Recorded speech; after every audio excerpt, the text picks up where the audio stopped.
Hello dear friends, आज हम discuss करेंगे जितने भी हमारे MEG1 ब्रिटिश पोइट्री के अंदर जो राइटर्स हैं उनकी डेट ऑफ बर्थ और कौन कौन से राइटर्स हैं। तो जनरली क्या होता है, जो राइटर्स होते हैं वो तो एग्ज़ाम में आते ही हैं तो दिख जाता है कि भाई ये राइटर हैं, लेकिन उनकी डेट ऑफ बर्थ हम भूल जाते हैं। तो इससे बहुत इम्प्रेशन जाता है जो भी एग्ज़ामिनर्स होते हैं। दूसरा, फिर हम नेट और आगे जाके जब UGC नेट में जाते हैं या फिर PGT TGT के अंदर भी कई बार डेट ऑफ बर्थ और डेट ऑफ डेथ पूछ देते हैं, है ना। तो हम डिस्कस करते हैं, लेट गेट स्टार्टेड। तो जॉफरी चौसर जो हमारे ब्लॉक 1 में ही है, मैं लगातार बोल रहा हूँ, ब्लॉक 1 ब्लॉक 2 की बात अलग है, लेकिन आप लोग समझ ही लेंगे। जॉफरी चौसर 1340 1340 या 43, मतलब आज किसी को मतलब मैक्सिमम आइडिया नहीं है, तो 1340 आप 1340 भी लिख सकते हैं या 43 भी कर सकते हैं, दोनों चल जाएगा। पर डेथ इनकी 1400 में हुई, 1400 में हुई, ठीक है। तो अगर आपको हिंदी में कंफर्ट है तो आप हिंदी में याद करिए 1340, अदरवाइज अगर आपको इंग्लिश में याद करना है तो 1340, ये आपके ऊपर है, ठीक है। उसके बाद एडमंड स्पेंसर, ठीक है, 1552, ठीक है, 1552 में ये इनका जन्म हुआ अराउंड, और 1599 में इनकी डेथ हुई, याद रखना बहुत ज़रूरी है। नेक्स्ट है जॉन डन, जॉन डन, ठीक है, मेटाफिजिकल पोइट। 1572 में इनका जन्म होता है और 1631 में इनकी डेथ हो जाती है। ये अराउंड 59 ईयर्स ये जीते हैं। और जॉर्ज हर्बर्ट जो कि बहुत कम एज में चले गए, तो 1593 में इनकी जन्म हुई और 1633 के अंदर ये इनकी डेथ हो जाती है। मैं ट्रिक भी बताऊंगा उनको याद करने के फिलहाल, लेकिन हम पहले देख लेते हैं हम क्या पढ़ रहे हैं, फिर कुछ ट्रिक्स भी होती हैं जिससे आप इनको याद कर सकते हैं। नेक्स्ट है एंड्रयू मार्वल, 1621, ठीक है, और 1678 इनका यही है, 57 साल में इनकी एज रही है। 1621 में इनकी जन्म हुआ और 1678 में इनकी डेथ हुई। जॉन मिल्टन, ठीक है, बहुत फेमस, 1608 में इनका जन्म हुआ और 1674 मतलब 1674 में इनकी डेथ हुई। अराउंड 66 ईयर्स ये जिए। जॉन ड्राइडन, ठीक है, 1631 में इनका जन्म हुआ, 1700 में इनकी डेथ हुई। अराउंड 69 ईयर्स ये इनके मतलब ये ड्यूरेशन इसमें लाइफ स्पेंड किया इन्होंने। और ये बहुत इंपॉर्टेंट है, आपको याद रखना है, क्योंकि जब भी आप इनके बारे में किसी के बारे में कुछ भी लिखेंगे तो ये तो आपको लिखना ही लिखना है, तो इसमें तो दो मतलब कन्फ्यूज़न ही नहीं है, इनको आपको याद करना है। नेक्स्ट है अलेक्जेंडर पोप, ठीक है, और अलेक्जेंडर पोप 1688 में जन्म हुआ इनका और फिर 1644 में इनकी डेथ हुई, ठीक। नेक्स्ट है विलियम ब्लेक, विलियम ब्लेक 1757 में इनका जन्म हुआ और 1827 के अंदर इनकी डेथ हुई। फिर है विलियम वर्ड्सवर्थ, ठीक है, 1770 के अंदर इनका जन्म हुआ और 1850 में इनकी डेथ हुई। कहीं ना कहीं हल्का क्लू दे रहा हूँ कि ये किस तरह से सॉरी इंक्रीजिंग मोड में मिडाइवल टाइम से ऊपर की तरफ हम आ रहे हैं ना। और बुक्स में हेडिंग भी डली हुई है, रेनेसेंस पोएट, ठीक है, रोमांटिक जो रोमांटिक पोएट्स हैं, मॉडर्न पोएट्स, इस तरह से हम आगे की तरफ आ रहे हैं। विलियम वर्ड्सवर्थ 1770 1850, ST कॉलरेज जिसको हम सैमुअल टेलर कॉलरेज भी बोलते हैं, ST कॉलरेज, उनका जन्म 1772, 1874 में उनकी डेथ। PB शैले, ठीक है, पर्सी बैशी शैले, 1792 में इनका जन्म हुआ और 1822 के अंदर इनकी डेथ हुई। मात्र 30 साल इनका लाइफ स्पैन है, बहुत छोटी एज के अंदर इतना नाम कमा लिया इन्होंने।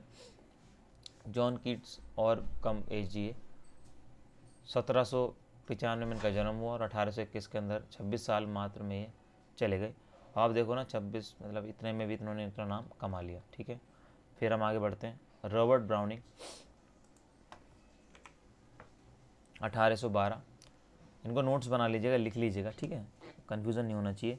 रॉबर्ट ब्राउनिंग 1812 और 1889 1889 को इनकी डेथ हुई। DG रोसेडी, दांते गैब्रियल रोसेडी, ठीक है, यहाँ पर एक टी और आना है, ठीक है, तो यहाँ से आपको पता लग गया होगा इसमें डबल टी लगता है। 1828 में इनका जन्म हुआ, 1882 में चले गए। क्रिस्टीना रोसेदी, ठीक है, 1830 में इनका जन्म हुआ और 1892 में चली गई, ठीक है, 64 साल ही रही हैं। ऑस्कर वाइल्ड, ठीक है, 1854 में जन्म हुआ, 1900 में ये चले गए। कुछ को लग रहा होगा ये अरे यार क्यों याद करना, पर लिटरेचर आपको याद तो हर कीमत पे इनको करना ही करना है। ठीक है, आपसे पूछे ही जाएंगे ये, बचोगे नहीं आप इसमें। WB ईस्ट या विलियम बटलर ईस्ट 1865 में जन्म हुआ, 1939 में चले गए, मतलब कि सेकेंड वर्ल्ड वार जैसे शुरू हुआ ये चले गए। ठीक। TS Eliot, Thomas Stearns Eliot 1888 में इनका जन्म हुआ, 1965 में इनकी डेथ हुई। ठीक है। उसके बाद एक सेकेंड, कलर आंखों को चुभ रहा है, इसको थोड़ा चेंज कर लेते हैं। ठीक है। डेलन थॉमस 1914 में इनका जन्म हुआ, फर्स्ट वर्ल्ड वार, और 1953 में इनकी डेथ हुई। फिलिप लर्किन 1922 में इनका जन्म हुआ, 1985 में इनकी डेथ हुई। सिल्विया प्लैथ 1932 में इनका जन्म हुआ और 1963 में इनकी डेथ हुई। 31 साल ही मात्र जी है। ठीक है। तो एक बात और भी कहनी है, अगर किसी को नोट्स वगैरह चाहिए तो आप हमारी ऐप डाउनलोड कर लीजिए। ठीक है, KB कैंपस। ठीक है, ऐप है हमारी KB कैंपस। ठीक है, तो हमारी ऐप आप जाएंगे तो ऐप के अंदर आपको ये सब कोर्सेज मिलेंगे। ठीक है, ये मोबाइल जो इंटरफेस अलग है, तो इसमें से आप कोई भी आप क्लिक करिएगा और फिर उसको आप बाई कर सकते हैं। कॉम्बो भी है, इंडिविजुअल भी है, हमने बहुत रिजनेबल रेट में रखा है। इसके अंदर नोट्स तो मिल ही रहे और हमने वीडियो भी बनाने की कोशिश करी ताकि आपको वीडियो भी ज़्यादा दे के समझ में आ जाए। नोट्स तो आपको दे ही रहे हैं।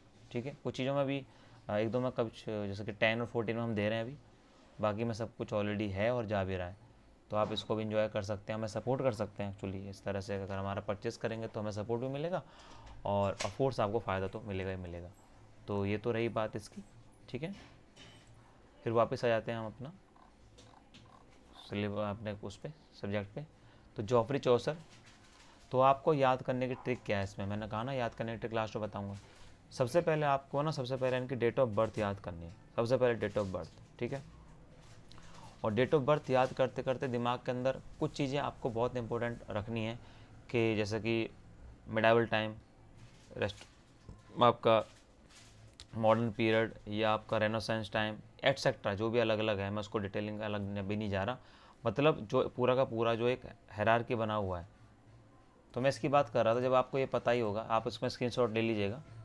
तो जब आपको ये पता ही होगा कि ओल्ड इंग्लिश पहले आएगी, फिर middle English, the renaissance time, the new classical, फिर romantic, Victorian, Edwardian period, Georgian, modern period, तो उस केस में आपको इनको याद करना बड़ा आसान हो जाएगा। तो आप याद कर लेंगे जॉन मिल्टन किससे पहले थे, किसके बाद में थे, मतलब बाद में तो बैलेंस हो ही जाता है, शुरू में थोड़ी हेल्प लेनी पड़ती है।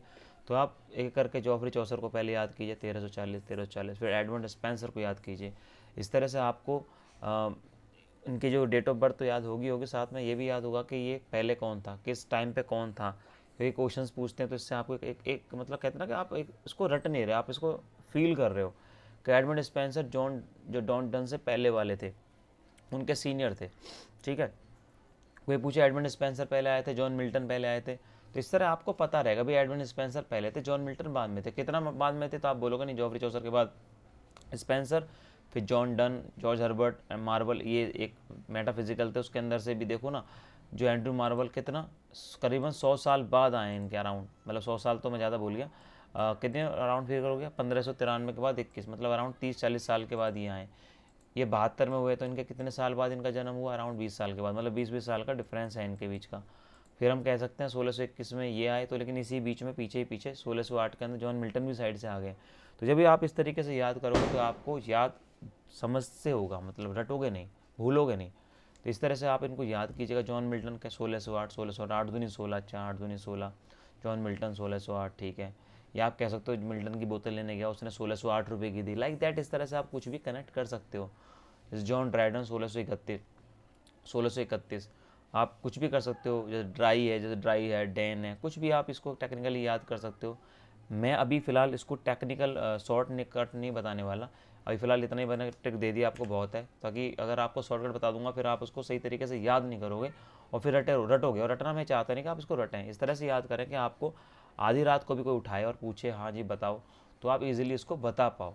ये नहीं कि कुछ है ही नहीं, याद ही नहीं है। तो इसलिए मैं कह रहा हूँ कि इसको थोड़ा सा एस टी कॉल रह जाए। 1772, आप जहाँ विश्वास करो 2 घंटे के अंदर सारे याद आपको ये हो जाएंगे, अगर आप सही तरीके से मन से याद करोगे। तो आई विश कि आपको ये समझ में आया होगा। और अगर आपने हमारा जो कोर्स है वो परचेज़ करना है तो ऐप का जो लिंक है वो डिस्क्रिप्शन आपको मिल जाएगा, और नहीं तो व्हाट्सअप नंबर ये है ही हमारा, ठीक है, इस पर आप कर सकते हैं 515375 व्हाट्सअप करेंगे, आपको डिटेल और मिल जाएगी। थैंक यू वेरी मच, आज के लिए इतना ही। और इनको पढ़ना बहुत ज़रूरी है, आप इसको स्किप कर ही नहीं सकते। Thank you very much, bye bye, take care.